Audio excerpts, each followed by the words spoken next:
Mahatma Gandhi and the nationalist movement. अगले 20 मिनटों में इस चैप्टर के रैपिड रिवीजन को हम कर रहे होंगे खत्म। अगर तुम हमें टेलीग्राम पे फॉलो करते हो या फिर हमारी लाइव क्लास में एनरोल्ड स्टूडेंट हो, लाइव क्लास अटेंड करते हो, तो तुम्हें पता ही है कि तीसरी बार बनाने आया हूँ इस वीडियो को। मैं 2 बार ऑलरेडी बना चुका हूँ, लेकिन पता नहीं क्यों वॉइस ही नहीं आई थी।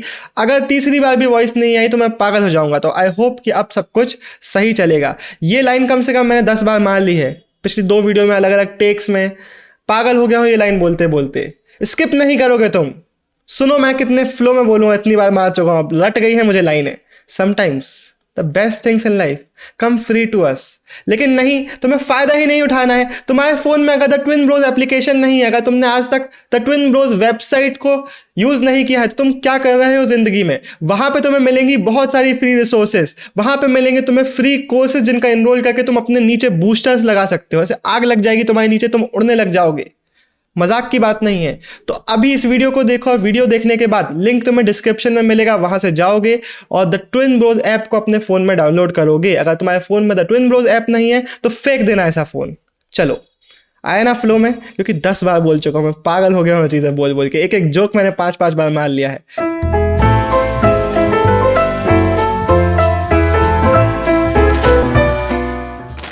सुनो इस जोक को भी। गांधी जी की ये है वो फोटो जो हमारे नोट में लगना है। क्या स्टड लग रहे हैं गांधी जी, नहीं लग रहा है ऐसा father of the nation figure. इसमें लगते हैं Gandhi ji father of the nation, वो वाली फोटो में नहीं लगते। मैं तो बोलता हूँ 5,000 का नोट आना चाहिए जिसमें ये फोटो लगना चाहिए। भाई क्या ही मक्खन नोट लगेगा, 5,000 का नोट ये फोटो वाला लगेंगे गांधी जी भाई, फादर ऑफ द नेशन। अब हम स्टार्ट करते हैं हमारे चैप्टर को। ये मैं कम से कम 5 बार बोल चुका हूँ ये चीज में, सेम टोन में। इंप्रूव होती जा रही है हर बार, रिदम आता जा रहा है। चलो अब हम चैप्टर को एक्चुअल में स्टार्ट करते हैं। चैप्टर में मैंने 2 बार तो कंप्लीट कर ही लिया है। सिर्फ जोक्स में टेक्स लेता हूं मैं, चैप्टर में टेक्स नहीं लेता। चैप्टर तो 1 टेक। 1915 में गांधी जी पहुंचते हैं इंडिया को वापस। 1893 में इन्होंने इंडिया को छोड़ा था। फिर इतने सालों बाद इंडिया जब वापस आते हैं तो इंडिया में आके देखते हैं कि इंडिया तो पूरा बदल चुका है। क्वेश्चन यही आएगा तुमसे, एमसीक्यू में डेट पूछी जा सकती है, कब छोड़ा था, कब आए थे। एमसीक्यू में ये आएगा, क्वेश्चन में 3 मार्क के लिए पूछा जा सकता है कि the India in which Gandhi ji returned to in 1915 was rather a different India than the India he left in 1893। तो उसमें क्या एक्सप्लेन करोगे। गांधी जी गए थे, इंट्रोडक्शन में लिख के आ सकते हो, बाहर जहां पे ज्यादातर उन्होंने टाइम स्पेंड किया साउथ अफ्रीका में। अपने पहली बार जो सत्याग्रह के मूवमेंट्स थे, अपने पहली बार जो आइडियाज थे इम्प्लीमेंट उन्होंने किया साउथ अफ्रीका में। अब इंडिया में आए हैं तो कुछ चेंजेस हमें देखने को मिल रहे हैं, वो तुम्हें लिखने को आएगा। तो पहला पॉइंट बनाओगे और लिखोगे India was far more active in a political sense. अब क्या हो चुका था, इंडियन नेशनल कांग्रेस ने अपने जो हाथ पैर थे वो पूरे देश में फैला लिए थे। अब छोटे छोटे टाउन्स एंड सिटीज में भी इंडियन नेशनल कांग्रेस पहुंच चुकी थी। 1905-07 में स्वदेशी मूवमेंट हमने चलाया था और स्वदेशी मूवमेंट्स के कारण भी जो कांग्रेस की अपील है वो काफ़ी ज़्यादा बढ़ चुकी थी। इन मूवमेंट्स के थ्रू हमें बहुत टावरिंग लीडर्स, बहुत बड़े बड़े लीडर्स मिल चुके थे। हेडिंग बना के आ सकते हो लाल बाल पाल। लाल बाल पाल वो एलिट्रेशन है जो इनके लिए यूज़ की जाती है। किन के लिए, डिस्क्रिप्शन में लिख के आओगे।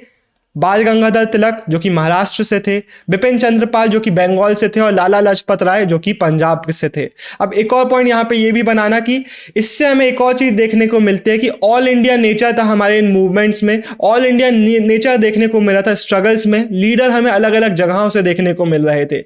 ये पूरा एक्सप्लेन करोगे। अब इन लीडर्स के नाम में हेडिंग बना सकते हो एक्सट्रीमिस्ट।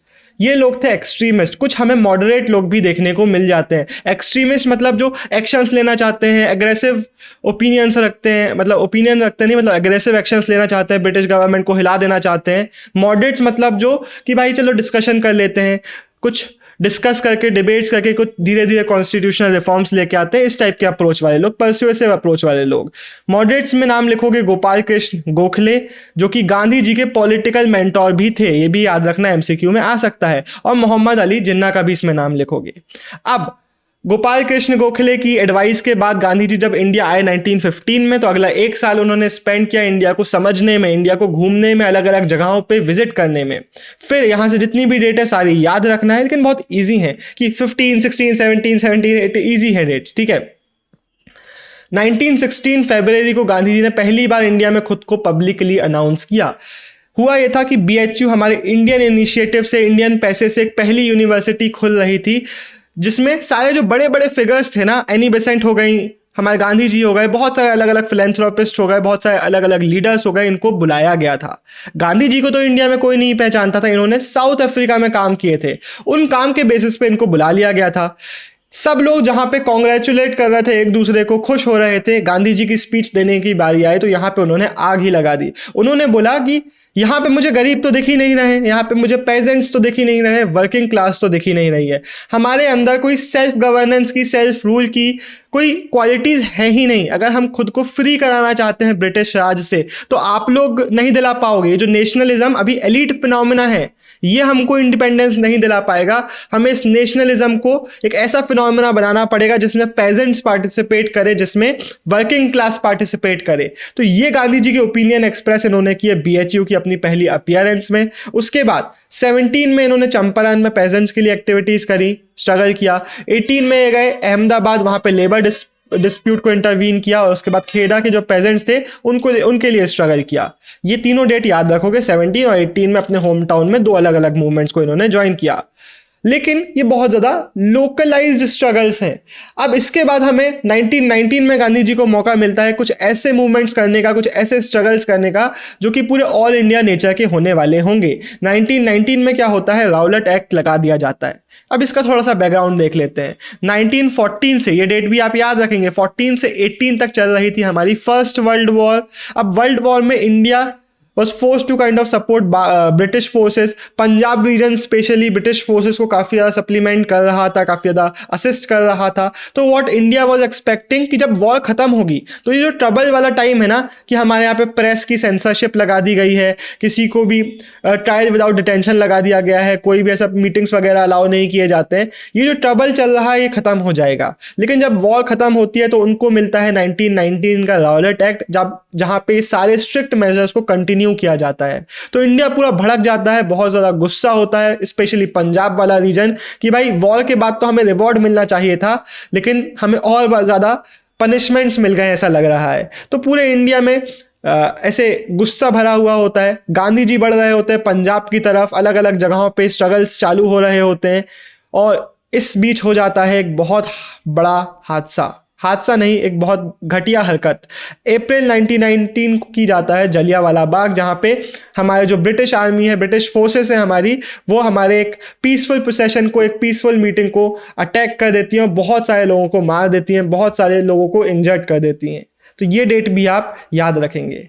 अब इसके बाद शुरू होता है गांधी जी का बहुत एक important movement, non cooperation movement. अब गांधी जी क्या बोलते हैं, हम नॉन कोऑपरेट करेंगे ब्रिटिश फोर्सेस के साथ। आपको पता ही है, बहुत बेसिक सा टॉपिक है, तो आपको लिख के आना पड़ेगा क्या, कि बच्चों ने स्कूल कॉलेज जाना बंद कर दिया, लॉयर्स ने कोर्ट्स जाना बंद कर दिया, गवर्नमेंट ऑफिसेस को लोग छोड़ रहे थे, लोग टैक्स नहीं पे कर रहे थे। और ये तो हो गई भाई गांधी जी ने कुछ चीज़ें जो बोली थी, बहुत सारी चीज़ें ऐसी भी हो रही थी, लोग अपने हिसाब से नॉन कोऑपरेशन को इंटरप्रेट कर रहे थे, ट्राइबल्स लोग अलग, पेजेंट्स लोग अलग, और अपने अपने हिसाब से नॉन कोऑपरेट करने की कोशिश कर रहे थे। गांधी जी एक बहुत स्मार्ट मूव भी खेलते हैं, नॉन कोऑपरेशन को खिलाफत के साथ कूपल कर देते हैं, मिक्स कर देते हैं। खिलाफत मूवमेंट मुस्लिम्स का मूवमेंट चल रहा था, अब खिलाफत को नॉन कोऑपरेशन के साथ मिक्स कर दिया गया है, तो हिंदूज और मुस्लिम दोनों यूनाइट हो गए हैं ब्रिटिश फोर्सेस के अगेंस्ट। लेकिन फाइनली 1922 फरवरी में चौरी चौरा इंसिडेंट हो जाता है। चौरी चौरा एक बस्ती है हमारे यूपी की, और वहां पे एक पुलिस स्टेशन को आग लगा दी जाती है, जिसमें कुछ पुलिस कांस्टेबल्स मर जाते हैं। इसके बाद गांधी जी बोलते हैं कि चाहे कुछ भी उन लोगों ने किया हो, कुछ भी हो रहा हो, आप ऐसा वायलेंट एक्ट नहीं कर सकते। जिसके बाद गांधी जी इस नॉन कोऑपरेशन मूवमेंट को कॉल ऑफ कर देते हैं। ये पूरी डिटेल्स हो गई नॉन कोऑपरेशन की। अब गांधी जी से रिलेटेड हम कुछ इंपॉर्टेंट डिटेल्स देख लेते हैं जो कि बहुत इंपॉर्टेंट है। सबसे पहले हो सकता है आपसे लिखने को आ जाए कि भाई Gandhi ji identified with the pageants, इस तरीके से कुछ डिटेल्स लिखो, या फिर बहुत सारे क्वेश्चंस पूछे जा सकते हैं। तो सारी डिटेल्स यहाँ पे मैं गांधी जी से एसोसिएटेड जो डिटेल्स है उनको एक्सप्लेन कर देता हूँ। सबसे पहले तो जहाँ बाकी लोग बंद गला पहनते थे, वेस्टर्न सूट पहनते थे, बाकी जो नोबल्स थे, बाकी जो लीडर्स थे, गांधी जी पहना करते थे एक नॉर्मल धोती, नॉर्मल लॉइन क्लॉथ, जो कि अगेन उनको पुअर पीपल के साथ, पेजेंट के साथ कनेक्ट करने के लिए बहुत ज़्यादा हेल्प करता था। गांधी जी चरखा को भी बहुत ज़्यादा सपोर्ट करते थे। गांधी जी का कहना था कि ये जो डिवीजन हो गया है ना कि पढ़े लिखे लोग मैनुअल लेबर नहीं करेंगे, ये बहुत गलत है। मैनुअल लेबर को वो सपोर्ट करते थे, प्लस चरखा को वो एज अ सिंबल देखते थे जो कि बहुत सारी चीज़ों में इंडिया को हेल्प कर सकता है, पुअर्स को हेल्प कर सकता है, एक्स्ट्रा इनकम जनरेट करने के लिए, हमें ब्रिटिश गुड को रिप्लेस करने में हेल्प कर सकता है। बहुत सारी चीज़ों में चरखा बहुत इंपॉर्टेंट हो सकता है। ये चीज़ें हो गई गांधी जी के बारे में। इसके बाद गांधी जी के साथ एसोसिएट की जा रही थी मिरेकुलस पावर्स। ऐसा बोला जा रहा था कि गांधी जी के ऊपर कोई नहीं है, Gandhi ji is even above the British crown. जो ब्रिटिश ऑफिशियल्स हैं इनको गांधी जी की बातें माननी पड़ेंगी, गांधी जी के ऑर्डर्स को कोई ऐसा नकार नहीं सकता, गांधी जी ही हैं जो हैं।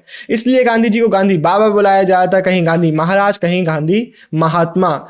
ये भी देखने को मिलता है कि बोला जाने लगा था कि अगर आप गांधी जी के अगेंस्ट जाओगे तो आपके साथ कुछ ना कुछ गलत हो जाएगा, आपका क्रॉप फेलियर हो जाएगा, घर गिर जाएगा, कुछ ना कुछ तो गलत हो ही जाएगा। By caste he was a merchant, by profession a lawyer.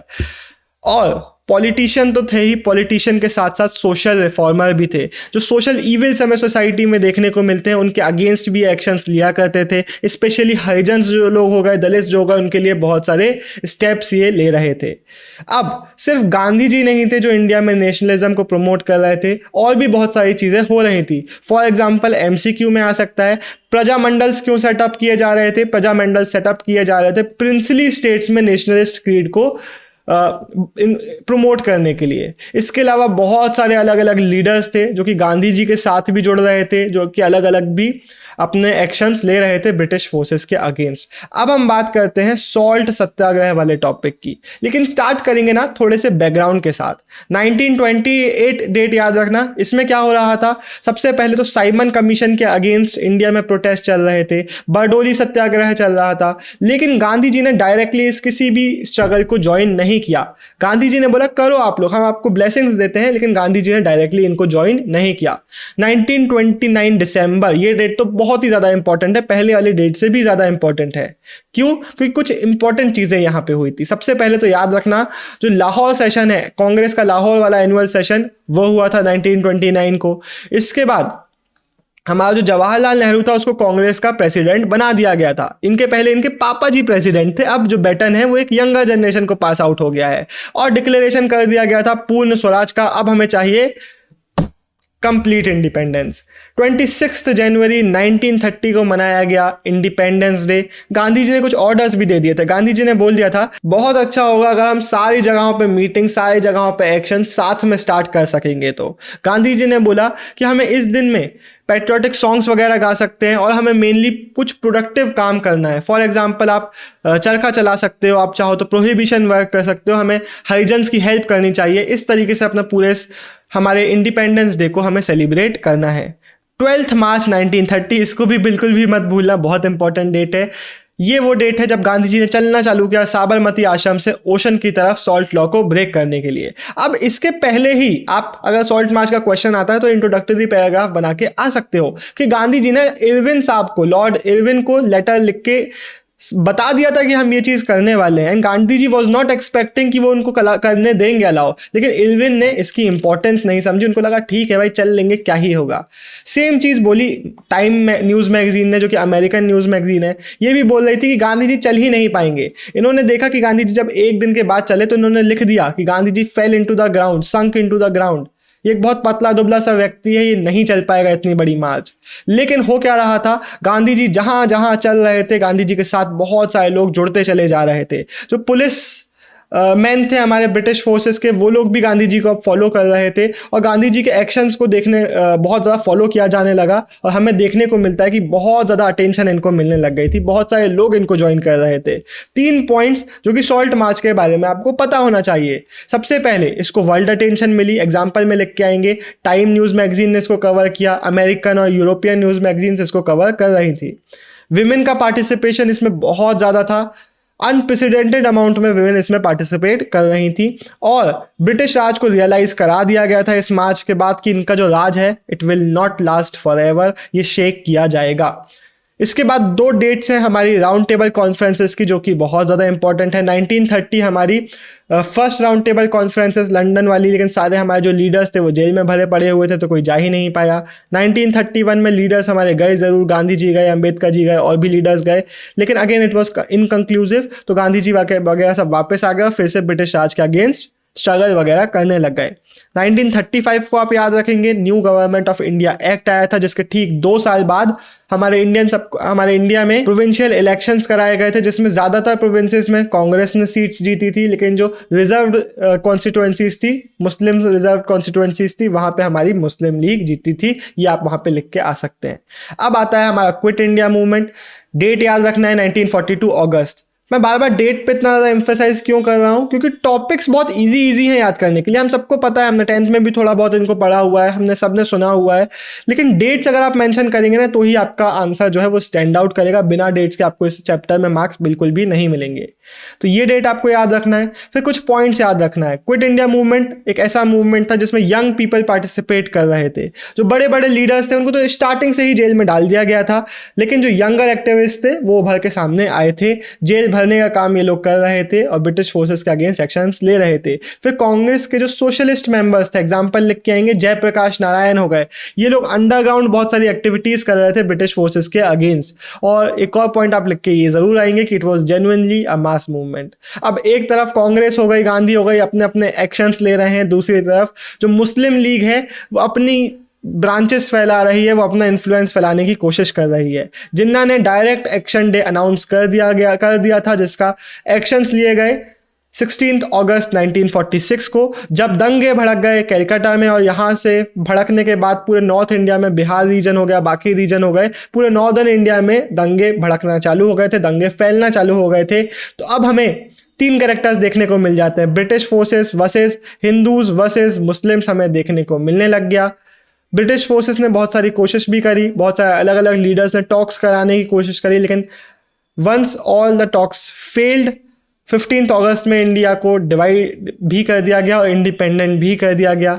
India free तो हो गया था लेकिन डिवाइड हो गया था। तो Mahatma Gandhi was not happy, he did not attend any function, instead he did a 24 hour fast. इसके अलावा हमारा जो अर्ली मंथ्स है ना इंडिपेंडेंस के बाद के फ्यू मंथ्स, उसको गांधी जी का फाइनेस्ट आवर बुलाया जाता है for his steps that he was taking. ये अलग अलग जगहों पे जा रहे थे, लोगों को सिंपैथी प्रोवाइड कर रहे थे, लोगों को बता रहे थे कि अब हो गया जो होना था, अब हमें लड़ाई नहीं करना चाहिए, अब हमें साथ मिलकर रहना चाहिए। हालांकि इनको क्रिटिसाइज भी किया जा रहा था। कुछ लोगों का कहना था कि आप इंडिया में ही क्यों जा रहे हो, हिंदूज को ही क्यों बता रहे हो, आप मुस्लिम्स को बोलो ना कि लड़ाई ना करें। लेकिन गांधी जी के डीजी तेंदुलकर जो साहब है, जिन्होंने गांधी जी की बायोग्राफी लिखी है, याद रखना किसने गांधी जी की बायोग्राफी लिखी है, 2 नेम हमें एनसीईआरटी में देखने को मिलते हैं, एक लुई फिशर और एक डीजी तेंदुलकर। तेंदुलकर तो याद रहेगा ही, फिशर भी याद रख लेना। फिशर फिशर फिशर कैसे याद रखोगे, बॉबी फिशर चेस का ग्रेटेस्ट प्लेयर है, ऐसा बोला जाता है, वन ऑफ द ग्रेटेस्ट, उससे याद रखना फिशर। मैंने उसी से याद रखा, तुम लोगों ने तो ना उसको भी याद कैसे याद रखा, कैसे याद रखो तुम लोग जानो, याद रख लेना लुई फिशर को और डीजी तेंदुलकर को। उन्होंने बोला कि Gandhi ji was equally set for everyone. Gandhi ji तो सबको शांत कराना चाहते थे, लेकिन उनका कहना यह था कि मैं पाकिस्तान के मुस्लिम्स को कैसे कुछ बोलने लग जाऊं जब मैं हिंदूज को ही शांत नहीं करा पा रहा हूं। तो ये गांधी जी का कहना था अकॉर्डिंग टू डीजी तेंदुलकर। 30 जनवरी को हमें देखने को मिलता है, देखने को नहीं मिलता है, हमें सुनने को मिलता है कि Gandhi ji was shot dead by Nathuram Godse. इसके बाद चाहे टाइम मैगजीन हो, चाहे देश विदेश के बड़े बड़े लीडर्स हो, सबने अपने सिंपैथी दिया, सबने अपने सैडनेस और ग्रीफ को पोर्ट्रे किया, लेकिन गांधी जी तो टपक चुके थे। इस फोटो में हम आएंगे वापस थोड़ी देर बाद। पहले इस 8 मार्क के क्वेश्चन को देख लेते हैं जो कि यहाँ इस टॉपिक से बन जाता है, विच इज गांधी जी के पॉलिटिकल करियर को रिकंस्ट्रक्ट करने के लिए हमारे पास क्या क्या सोर्सेस हैं। तो 4 हेडिंग्स हैं, इनके अंदर आपको डिटेल्स लिखनी पड़ेंगी, एक एक करके बता देता हूँ, कान खोल के सुनना। राइटिंग्स एंड स्पीचेस जो उस टाइम के कंटेम्प्रेरी लोगों की हमें देखने को मिल जाती है, गांधी जी के देखने को मिल जाती हैं। लेकिन ये सुनते हुए, ये पढ़ते हुए हमें एक चीज़ दिमाग में रखना चाहिए कि भाई उन लोगों को पता था कि जो इवन पर्सनल राइटिंग्स है, चाहे कोई लेटर वगैरह ही क्यों ना हो गए, ये लेटर अभी के लिए पर्सनल है, फ्यूचर में पब्लिक हो सकते हैं। तो जब ये लोग लिखते थे तो हो सकता है इस चीज़ को दिमाग में रख के लिखते हो, इसलिए हमें शायद लेटर्स को भी इस तरीके से देखना चाहिए कि भाई इसको पब्लिक पर्सपेक्टिव से लिखा गया है। प्लस हमें देखने को मिलता है कि गांधी जी अपने टेक्स्ट वगैरह पब्लिश किया करते थे, नेहरू जी के हमें पब्लिश्ड वर्क देखने को मिल जाते हैं, तो इनका हम यूज़ कर सकते हैं गांधी जी के पॉलिटिकल करियर को रिकंस्ट्रक्ट करने में। फिर ऑटोबायोग्राफीज, अब ऑटोबायोग्राफीज तो बहुत बड़ी टेढ़ी खील है। अगर मैं अपनी ऑटोबायोग्राफी लिखूंगा तो मैं उन चीज़ों को तो भूल ही जाऊंगा ना जो कि मुझे नहीं बताना है किसी को, वो थोड़ी ना मैं बताऊंगा। तो आपको याद रखना पड़ता है कि कुछ चीज़ें ऐसी होती हैं जो कि लोग एक्चुअल में भूल जाते हैं, कुछ चीज़ें ऐसी होती हैं जो लोग लिखते नहीं अपनी बायोग्राफी में, क्योंकि बायोग्राफी इज़ अ वर्क जिसको बहुत ज़्यादा टेढ़ा मेढ़ा किया जा सकता है, क्योंकि खुद ही तो लिख रहे हो। फिर गवर्नमेंट रिकॉर्ड से जाते हैं, इसमें आप मेंशन करोगे होम डिपार्टमेंट की फोर्टनाइटली रिपोर्ट्स हमें देखने को मिल जाती हैं, जिनके थ्रू हमें बहुत कुछ पता चल रहा होता है। इवन जो हमारी सॉल्ट मार्च वगैरह हो गई और अलग अलग मूवमेंट जो होते थे, उसको जो ब्रिटिश स्पाइस वगैरह होते थे, जो पुलिस फोर्सेस होती थी, वो स्पाई किया करती थी, वो देखा करती थी, नोट किया करती थी, और बहुत सारे रिकॉर्ड्स, बहुत सारे डॉक्यूमेंट्स हमें देखने को मिल जाते हैं। और फिर न्यूज़पेपर्स में मैगजीन का नाम लिख के जाना, टाइम मैगजीन का, हमारे अलग अलग इंडियन मैगजीन्स और हमारे इंडियन न्यूज़पेपर्स और यूरोपियन और अमेरिकन न्यूज़पेपर्स, ये सारे लोग अलग अलग एक्टिविटीज़ को कवर कर रहे थे, जिसके थ्रू हमें बहुत कुछ पता चलता है। अब हम देखते हैं इस फोटो को। देखो, मेरी गलती नहीं है, हम पढ़ा रहे थे लाइव क्लास में, पढ़ रहे थे लाइव क्लास में, और किसी ने पॉइंट आउट किया कि ये क्या है। लाइक, पानी की बोतल ही तो है, पानी ही होगा और क्या होगा। जाओ भाई, जी लो अपनी जिंदगी। अगर ये वीडियो रिकॉर्ड नहीं हुई है तो मैं नहीं जीऊंगा, मेरी जिंदगी तो खत्म हो गई है। देखते हैं।